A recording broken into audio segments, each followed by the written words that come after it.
रक्त के दो भाग होते हैं। नंबर एक प्लाज्मा और दूसरा ब्लड सेल्स, जिसमें आरबीसी, डब्ल्यूबीसी और प्लेटलेट्स यानी थ्रोम्बोसाइट्स होते हैं। प्लाज्मा यह हल्के पीले रंग का रक्त का तरल भाग है जिसमें 90% वाटर से 0.09% लवण और 0.1% ग्लूकोज होता है। लाल रक्त कणिका की आयु कुछ दिनों से लेकर 120 दिनों तक की होती है। इसके बाद इसकी कोशिकाएं तिल्ली यानी स्प्लीन में डेड होती रहती हैं, परंतु इसके साथ साथ अस्थि मज्जा बोन मैरो में इनका उत्पादन भी होता रहता है। एक पुरुष के शरीर में करीब 13 ग्राम DL हीमोग्लोबिन होना चाहिए, वहीं महिलाओं में 12 ग्राम प्रति DL होना चाहिए। अगर इससे कम है तो यह शरीर में खून की कमी मानी जाती है। प्रेगनेंसी की वजह से भी शरीर में हीमोग्लोबिन की मात्रा कम हो सकती है। पीरियड के वक्त अत्यधिक ब्लीडिंग से भी हीमोग्लोबिन की मात्रा कम हो सकती है। जंक फूड का ज़्यादा इस्तेमाल हो सकता है। इसका कारण विटामिन कैल्शियम की कमी के कारण शरीर में हीमोग्लोबिन की कमी आ जाती है। श्वेत रक्त कोशिकाएं यानी ल्यूकोसाइट्स। ल्यूकोसाइट रंगहीन रक्त कोशिकाएं हैं। वे रंगहीन होते हैं क्योंकि ये हीमोग्लोबिन से रहित होते हैं। उन्हें आगे ग्रैन्युलोसाइट्स और ए ग्रैन्युलोसाइट्स के रूप में वर्गीकृत किया गया है। WBC मुख्य रूप से प्रतिरक्षा और रक्षा तंत्र में योगदान करते हैं। श्वेत रक्त कोशिकाओं के प्रकार। श्वेत रक्त कोशिकाएं 5 अलग अलग प्रकार की होती हैं और इन्हें मुख्य रूप से दानों की उपस्थिति और अनुपस्थिति के आधार पर वर्गीकृत किया जाता है, जैसे ग्रैन्युलोसाइट्स और ए ग्रैन्युलोसाइट्स। ग्रैन्युलोसाइट्स वे ल्यूकोसाइट्स हैं। उनके कोशिका द्रव में कणिकाओं की उपस्थिति के साथ दानेदार कोशिकाओं में शामिल हैं। इसिनोफिल्स, बेसोफिल्स और न्यूट्रोफिल्स। इसिनोफिल्स वे ल्यूकोसाइट्स की कोशिकाएं हैं जो प्रतिरक्षा प्रणाली में मौजूद हैं। ये परजीवियों में संक्रमण का मुकाबला करने और एलर्जी और अस्थमा से जुड़े तंत्र को नियंत्रित करने के लिए जिम्मेदार होती हैं। इसिनोफिल्स कोशिकाएं छोटी ग्रैन्युलोसाइट्स होती हैं जो अस्थि मज्जा में उत्पन्न होती हैं और पूरे WBC को 2 से 3% भाग बनाती हैं। ये कोशिकाएं पाचन तंत्र में उच्च सांद्रता में मौजूद होती हैं। बेसोफिल्स ये ग्रैन्युलोसाइट्स में सबसे कम मात्रा में होती हैं जो WBC के 0.5 से 1% तक होता है। उनमें बड़े साइटोप्लाज्मिक ग्रेन्यूल होते हैं जो रोगजनकों के लिए एंटीबॉडी प्रतिक्रिया को बढ़ाने में महत्वपूर्ण भूमिका निभाते हैं।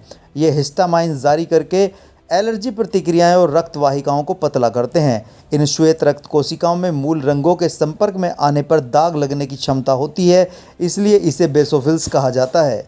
इन कोशिकाओं को अस्थमा में उनकी भूमिका के लिए जाना जाता है और उनके परिणाम स्वरूप वायुमार्ग में सूजन और ब्रोंको कंस्ट्रक्शन होता है। वे सेरोटोनिन, हिस्टामाइन और हेपेरिन का स्राव करते हैं। न्यूट्रोफिल्स वे आमतौर पर रक्त प्रवाह में पाए जाते हैं। वे प्रमुख कोशिकाएं हैं जो मवाद में मौजूद होती हैं। लगभग 60 से 65% WBC न्यूट्रोफिल्स ही होते हैं जिनका व्यास 10 से 12 माइक्रोमीटर होता है। केंद्रक 2 से 5 लोब वाला होता है और साइटोप्लाज्म में बहुत महीन दाने होते हैं। न्यूट्रोफिल लाइसोसोम के साथ बैक्टीरिया को मारने में मदद करता है और यह मजबूत ऑक्सीडेंट के रूप में कार्य करता है। बैक्टीरिया, वायरस जैसे आक्रमणकारियों का जवाब देने के लिए न्यूट्रोफिल्स भी प्रतिरक्षा प्रणाली की पहली कोशिकाएं हैं। इन WBC का जीवन काल 8 घंटे तक होता है और हर दिन ये अस्थि मज्जा से उत्पन्न होते रहते हैं। अगर बात ए ग्रैन्युलोसाइट्स की करते हैं तो ये वे ल्यूकोसाइट्स हैं जिनके कोशिका द्रव में कणिकाओं की अनुपस्थिति होती है। ए ग्रैन्युलोसाइट्स को आगे मोनोसाइट्स और लिम्फोसाइट्स में वर्गीकृत किया जाता है। मोनोसाइट्स इन कोशिकाओं में आमतौर पर 12 से 20 माइक्रोमीटर व्यास के साथ एक बड़ा बिलोबैड केंद्रक होता है। केंद्रक आमतौर पर अर्धचंद्राकार या गुर्दे के आकार का होता है और 6 से 8% WBC पर कब्जा कर लेता है। ये प्रतिरक्षा प्रणाली के कचरा ट्रक हैं। मोनोसाइट्स का सबसे महत्वपूर्ण कार्य ऊतकों में प्रवास करना और मृत कोशिकाओं को साफ करना, रक्तजनित रोगजनकों से रक्षा करना और वे ऊतकों में संक्रमण के स्थानों पर बहुत जल्दी चले जाते हैं। लिम्फोसाइट्स ये एंटीबॉडी बनाने में अहम भूमिका निभाते हैं।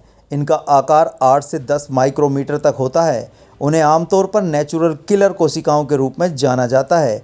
वे शरीर की रक्षा में एक महत्वपूर्ण भूमिका निभाते हैं। ये श्वेत रक्त कोशिकाएं लिम्फाइड ऊतक में बनने वाली रक्तहीन कोशिकाएं हैं, इसलिए इन्हें लिम्फोसाइट्स कहा जाता है।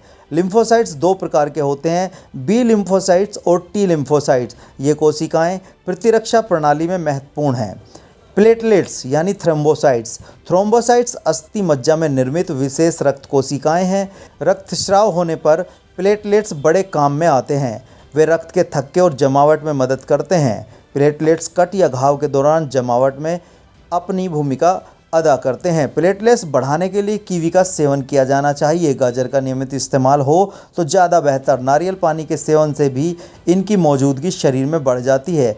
इनमें मौजूद इलेक्ट्रोलाइट्स और मिनरल्स प्लेटलेट्स बढ़ाने में बेहतरीन मददगार साबित होते हैं। बकरी का दूध भी प्लेटलेट्स को बढ़ाने में बहुत लाभकारी माना गया है। सन 1900 से 1901 के दौरान कार्ल लैंडस्टीनर ने इंसानी खून के AB और रक्त समूह और रक्त में मिलने वाले एक अहम तत्व RH फैक्टर की खोज की थी। विटामिन K हमारे शरीर में रक्त का थक्का जमाने के लिए अत्यंत आवश्यक है। मुख्य रूप से 4 ब्लड ग्रुप होते हैं, A, B, AB और O। आपका ब्लड ग्रुप उन जीनों द्वारा निर्धारित होता है जिन्हें आप अपने माता पिता से विरासत में पाते हैं।